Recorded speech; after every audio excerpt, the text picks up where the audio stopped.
So, so that's all the good stuff on how NCEAS works and how successful it's been. But you might imagine that when you try to do this kind of synthesis of other people's data in particular, you can run into a number of stumbling blocks. You have to know really broadly who's doing what and where are their data, can I get them, what will they mean if I do get them, are they useful? And so NCEAS sort of recognized that early on, that there was this going to be a big data integration problem. And so they have this parallel program that is called the Eco-Informatics Program, which is an area of active research in terms of information management. And the informatics mission is to improve the community's capability to discover, access, interpret, and process data from distributed sources. So I'm going to talk just a little bit about what this means and some of the tools that are available. You might just be thinking, well, why all the fuss? I know my data, I do a good job of taking care of it, and I clean up my records, and I know where my, my Excel spreadsheets are all backed up, and shouldn't be a problem, right? There's this problem of data entropy, where you can imagine, okay, a field data set that's published here, and this is time on the x-axis and the information content of the data and the associated metadata, which is just the information that describes the data on the y-axis. And the time of publication, the knowledge, the information content of that field collected data is at its peak, right? And from there, it can only go downhill. In the months after publication, some specific details about, a little, oh, that was that day, it was really foggy and we couldn't quite see, and those sorts of things get forgotten, even by the people who collected the data.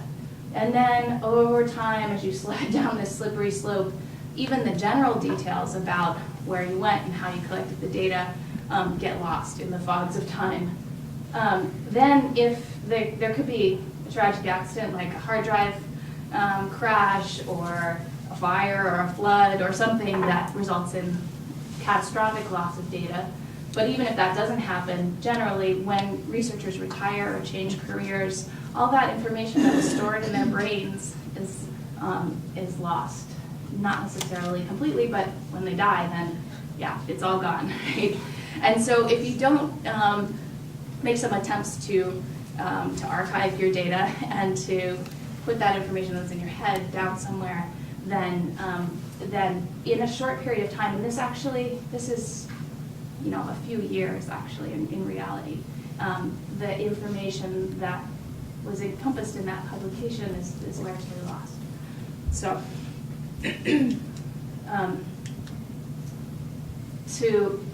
NCEAS has developed some tools to try to deal with that, and also to try to deal with the fact that the data that we collect as ecologists and species biologists are really very heterogeneous, and they range all over the map, from community and population data, genetic data, and then all of the other things that you need to understand in context, like the environmental parameters, weather and climate, oceanography, all of that. And so that leads to difficulties in terms of integrating data. Also, they're going to be stored in different types of files. They might be related to each other in different ways, and the meaning, the kind of context, the conceptual links among the data are various. So, you might look at my data sets from the Bahamas, and without knowing that it's stratified by habitat and it's a hierarchical sampling scheme across space, it'd be really hard to make any sense out of what we did. Okay, so how to accommodate all this heterogeneity? Well, metadata is the kind of first step, and I think metadata always makes people yawn, but it is important. It's basically just the information that goes along with your data to make it useful to other people, the context. And at NCEAS, they've developed a metadata standard called EML, or Ecological Metadata Language. And this is an iterating data standard. It was developed by scientists for scientists, and it continues to be refined. It also has some tools for metadata management. You can go online and upload your data. Anybody can do this. You can go to NCEAS and put your data on the NC's data repository, and we encourage scientists from around the world to do that. All the NC's working groups are required to do it.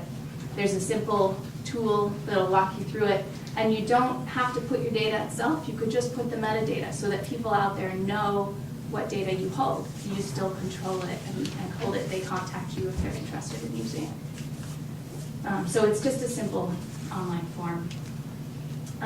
If you want to get fancy, you can actually install a software package called Morpho, which is a desktop software that lets you do more sophisticated things with the metadata and also manage multiple data sets on your own local machine. It will also upload data and or metadata to the network if you want it to. And it lets you, share data with specific colleagues. This is what Morpho looks like. And there are a lot of different groups who are using this now. You can use it also to search what data are out there on the network. And for example, this is just a search on pollination. It pulls up a bunch of records, and you can drill down into any one and read the data description, see what data tables there are, and read all of the annotation for all of the table fields. It's really helpful. You can also obviously create new entries and put your own data out there. So all of that is feeding into this knowledge network for biocomplexity, of which NCEAS is a part. The long-term ecological research sites are also part of this, and Karen Baker is going to speak more about that program in the panel discussion. But basically, there's a distributed set of repositories around the country. Data is still maintained by individuals, but it's made accessible to the world through this network. And there are tools for information management that are provided by the network.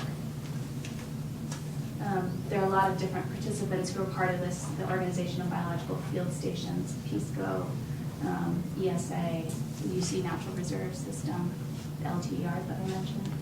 And you can search it online to see what other data are there. And you can see this is just a catalog of where the data come from all over the world. Okay, the other thing that NCEAS has worked on in terms of tool development is the idea of trying to capture scientific workflow. So in your head, when you come back from a cruise, you've got your data, there are going to be a series of steps that you have to go through to get that data on your computer, clean it up, and analyze it, maybe through multiple processes, before you eventually get the graphs that you're going to publish in your paper. And that's the scientific workflow. And in some cases, they're pretty simple, but in other cases, they get quite complicated and they involve multiple software programs and that kind of thing. So NCEAS has a software program called Kappel that helps you to capture those steps in the process and capture them in an executable scientific workflow where you can push the button and it'll run the same analysis again on the same data set or a different data set. And it's a really nice way to share your methods with other people. It's pretty cool. This is also, I should say, all of these things are really areas of active research for the ecoinformatics program. So this is being developed iteratively through participation and collaboration with scientists. It's got a whole set of built-in libraries and tools, and it also lets you access the data that are available over the network, both from KMB and from other data providers.